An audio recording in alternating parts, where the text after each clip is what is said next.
Hey, what's up, everybody? It's your boy Taz, and of course, this is the intro podcast. I am doing a recording live, in which, if you know me, you know I do not do this. But it's been a while since I've been able to actually do a live recording just due to life, put it like that. Life has been life in me. So since life has been life in me, I'm excited that I'm able to come and I'm giving you guys a peek. Look, so in the tradition of what we do, I am excited to have you guys who are going to be listening to this on the podcast platforms, whether it's Spotify, Apple, iHeart, or even YouTube. Thank you guys for listening and being a part of who I am and what I do here on the Intro Podcast. If you listen to the segment before, I'll say it again on this particular segment. Everyone has been asking me questions about the revolving door of what's been going on with the co-host or the Intro Podcast. Let me be the first to say this. I said it before on, like I say, the previous segment. People have times and seasons in which they are allotted to be a part of our lives. And for anyone who has been a part of the Intro Podcast as a co-host or a guest host or whatever the situation is, I am excited to have had you guys to be on the show. I don't know whether you guys come back or not. It's up to you all, but just to name a few, I appreciate, and I want to do this now, and I've probably never ever done this in this matter before, as opposed to saying names or whatever. But let me start at the top, because whenever I started the podcast and it was like, oh my God, this is gonna work. I appreciate Kelly Lewis for being a part. She was like the very first co-host on the podcast. And as a spinoff to the Intro Podcast, she also had her own podcast called That's It. I can't say it like she did, but she does that. Also, if you guys follow her on social media, you will know that recently, within the last week or so, she's been on one of the most grandest stages that I would love to be on. She is one of the original members of God's Property, and Kurt Franklin has, of course, been on tour with the reunion tour, and he ended in Fort Worth, Texas, and she was able to grace the stage for that tour with God's Property to sing. So congratulations, Kelly, for that. I will always tell people, if they need a soprano for a song and they don't want a choir, they just need to call you, because you are that girl. So we definitely appreciate you, Kelly, for being a part of the Intro Podcast and the time that you spent with us. Also, I appreciate Chef Stephanie for the time that she was on the podcast. Also, this is the end of the year, so I want to let just get this stuff out the way now. Appreciate Chef Stephanie. The purple potatoes that she cooked for us is going to go down in history. But she's a dope chef. She cooks really good food. You guys should look her up. I'm gonna see if I can find her and tag her in this video for future references. Also, I do have the chat open if you guys should happen to look at this while I'm recording, so I can chat with you. I'm looking to see if anyone's chatting to chat with you guys about everything that's going on today's show. So Chef Stephanie, thank you for being a part of the Intro Podcast. I appreciate my younger brother Trevor. He had about 2 or 3 shows. He wanted to learn the podcasting world, brought him in or whatever, and in lieu of situations, he found other ways to do what he wanted to do. But for the 2 or 3 shows that he done, I appreciate you for that. Gotta do this. Big thanks to J.R. Full of I think he was the longest lasting co-host to the podcast. I appreciate you, JR. Appreciate you, bro, for believing in the vision for as long as you did. I understand that we have our own destinies and our own way of getting there. So it is what it is, right? Much love, no love lost. I wish you the best in everything with Exquisite and with the Lionheart collection. Yeah, appreciate you guys. But let's get into it. So if you guys know, it's been a minute since I've been able to actually do a show due to the fact that life happens. And I'll say this. Looking at the camera, I'll say this. I'm not gonna lie, whenever I took the hit to where people left the show, I was like, what's going on? Why are people not staying? And then God reminded me, he was like, I allow people in your life for a reason and for a season. And after that season is up, you just have to know how to bounce back. And for a minute, I couldn't bounce back. I'm not gonna lie to you guys. It was hard for me to bounce back because I was like, what's going on? In lieu of all of that, I'm excited because I'm able to now say that I'm bouncing back and I'm able to do these shows, and I'm excited. I've made some investments in some equipment. We have our new location I spoke about on the previous segment. So let's get into it. Today's show is based on things that I wish whenever it was prevalent, I would have been able to talk about, but I wasn't able to talk about because I just couldn't talk about it. But I will talk about it now. Just a couple of quick topics and we'll go from there. I want to talk about first, there was this situation going on social media. Talk about Jay-Z, where there was a challenge going on, $500,000 or dinner with Jay-Z. And I saw idiots actually picking the $500,000 rather than the dinner. And even Jay-Z said, take the money. I'm sorry, Jay-Z. I absolutely disagree with you. Yes, I said it. I disagree with you, Jay-Z. I want to sit down and talk with you. I know on some of the interviews that you've done that were asking you about this challenge, you said in your own words, if you want the information, buy the music or listen to the music. No, I don't want to do that. I need to sit down and actually be in the presence of greatness. Yes, I said it. I want to be in the presence of greatness. I need to feel the words that you say. I need to look into your eyes whenever you talk to me. I will say this.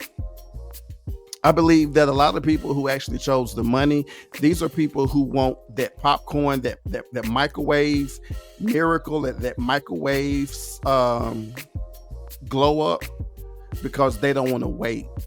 It's easy to have money to where you can just invest in something and whatever you get at the time you get.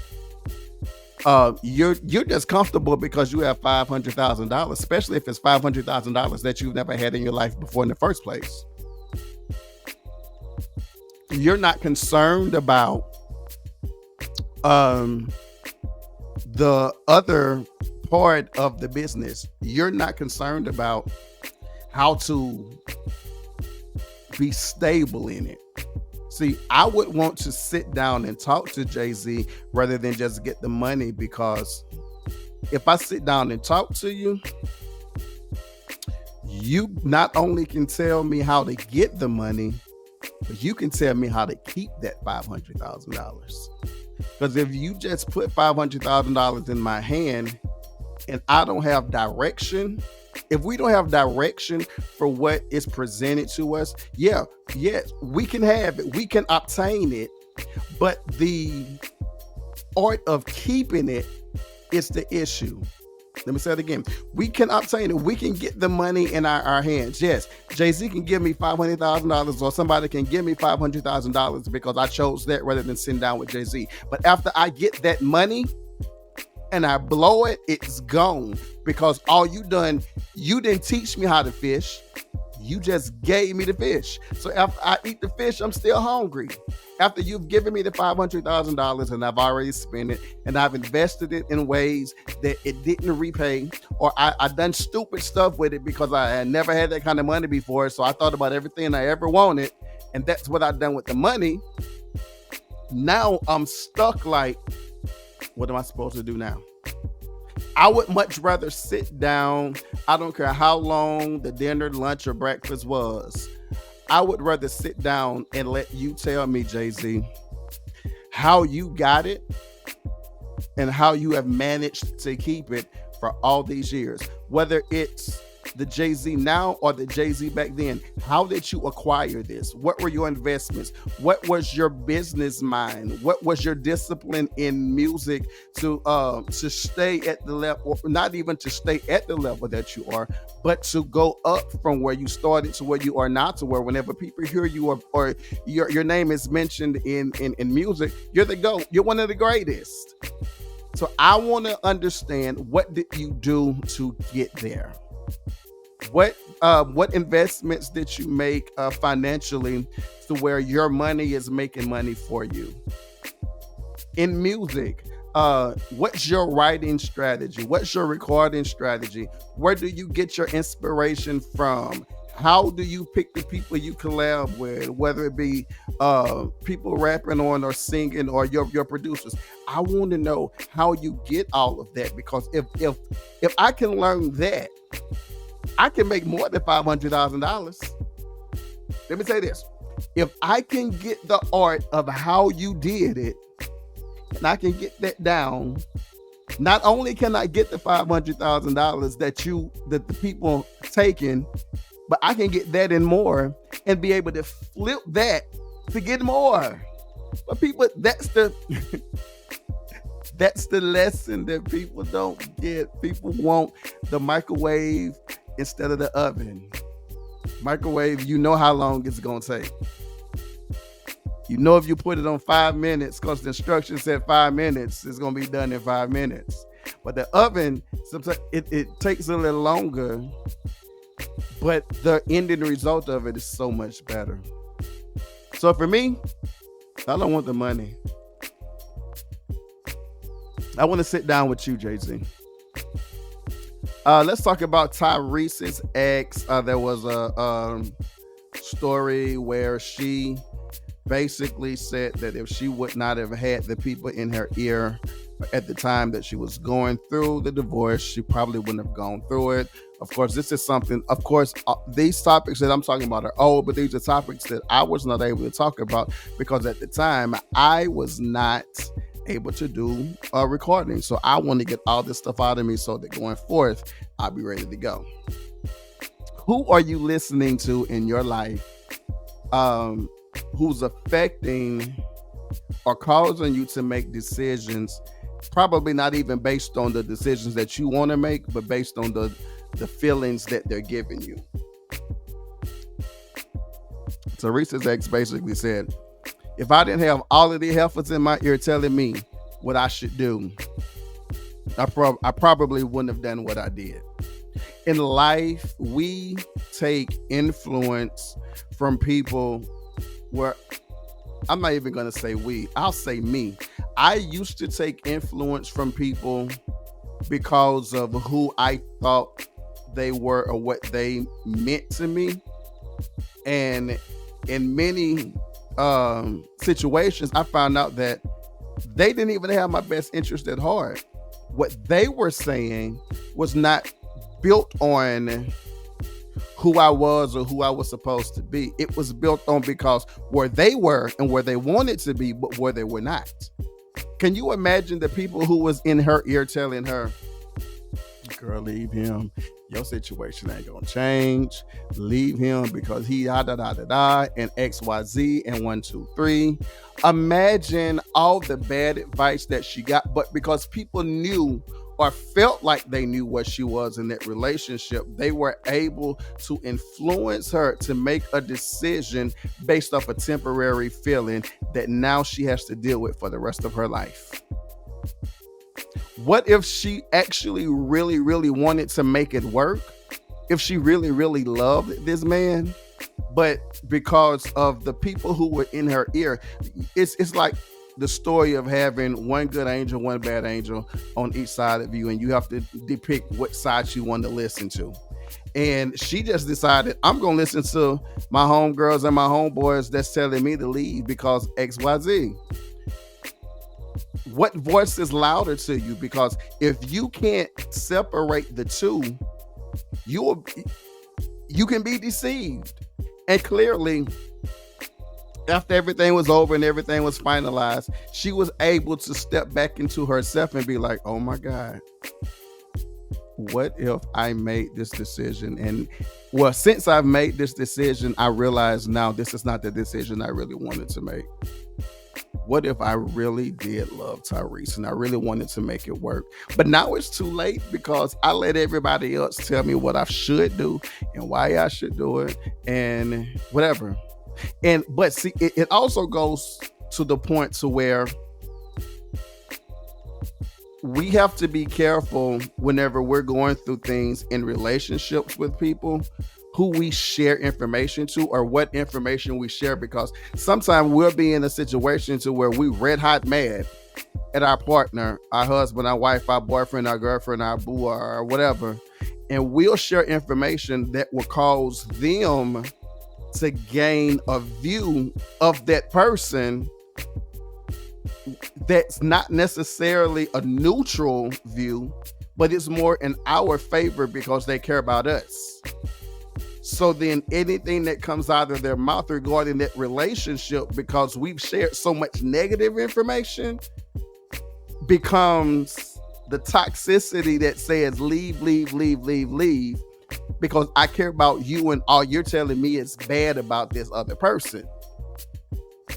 That was one of the hardest things I had to learn, because I had to sit back and I looked at a lot of things that I've said, a lot of things that I've done and talking to people, and I had to realize in some cases, a lot of things didn't work out for me because I talked negative about the situation to people, but whenever I wanted them to talk me into staying, they did the total opposite. It wasn't about staying because they cared enough about me to want me to leave. But in the course of the bad issues that was going on, I needed somebody that I can vent to. And the venting wasn't necessarily positive. Well, of course, it wasn't positive because I'm venting about a bad situation, but the venting didn't end in a neutral situation because the people that I was talking to, they really only cared about me and not the other person. So their advice was leave, leave, leave, leave, leave, not because they're necessarily bad people, but because they're people who are on my side only. Imagine the people who she was probably getting advice from, who probably didn't really care too much for Tyrese. Because all she was saying, all they heard, or all they saw was the negative. So whenever it came down to getting the advice, or what should I do, girl? Or it was like, leave. And she got so much of that she done it, because we can lose our identity in other people's perception of our situations if we're not secure. So, not saying she wasn't secure, but just in case if she wasn't, look what happens. But now it's too late to say you coulda, shoulda, wouldas, because he's with somebody else now, and you're single to mingle like a Pringle. So now you have to deal with what I would have said or what I would have done if I would have been in a different situation. It's not the best. It's also, it's a lesson learned. So learn the lesson, move on. Let's talk about Tyler Perry. He had a comment to make about women making more money. I'm not going to go really deep into how he said it, but I'll just say it in my own words. I believe that money in relationships, yes, it's a really big issue, because we have to have an understanding going into a relationship of what the financial balance is going to be, whether it's dating or marriage. We have to understand who does what, who makes what, who can bring what to the table. I absolutely agree with what Tyler Perry said regarding if you are a woman and you're making more money than the guy, but the guy is able to do XYZ. If you're comfortable with that, do that. Again, now that also goes back to what I said about taking advice from other people, because you can be comfortable with being in a relationship to where you're making more money than your other person, but your girlfriends or your guy friends will get in your ear and will tell you, oh, he's just a leech and just trying to, he just wants you for your money, girl. He don't even love you. She don't even love you. They just want you for what you can give them, and you can allow that to filter in. That will make you lose the best relationship you've ever had. Now, I will say that some relationships that I've heard about that are based off of money have always ended in a bad situation, because whenever you primarily base your relationship on money or the financial part of the relationship, that would kill a relationship more than anything, because you can have a man who or a woman who probably don't make as much as you financially, but has everything else for them. Let me say it again. I may not make as much money as you, but I make up in every other situation. I care, I love, I have compassion. I'm everything else that you say you need in a relationship. I just don't make as much money as you do. Do you really want to base your future or your love based off of how much money I do make or how much money I don't make? How much money that person does or don't make in your life? Because I know married couples who don't sleep in the same bed, who have money for days, but are miserable. They're miserable because, yes, I can go out and I can shop and buy this, or that, or I can lease a new car, or I can get a house, or I can do this. But the thing that really matters, the person that actually sees me and not my pocketbook, the person that sees my heart, the person that know when I've dyed my hair a different color, or the person that sees my emotions switch to where they know what I need emotionally as a person and not as a dollar sign. I was taught that those are the things that relationships are supposed to be based off of, not the fact of you're good for me if you make this much money and I make this much money. Yes, money is a big situation. It's something that we all have to understand or grow with in a relationship, but it shouldn't be the main basis of your relationship.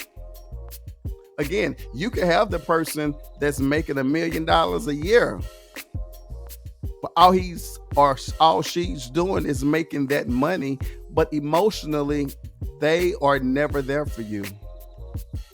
But you don't know when the last time they looked you in your eyes and said, I love you. The last time they've seen where you were down or you were depressed or you were hurting or you needed attention. They weren't there for that because they're more concerned about their job. So my question for you, the listener, is this. Are you concerned more about the person who's concerned about the dollar bill or the person who's more concerned about your heart? Because at the end of the day, we can wake up. One thing that the pandemic taught me or showed me is that at any given moment, all of this can be gone. And at the time that all of this is gone, we still have to base us off of something.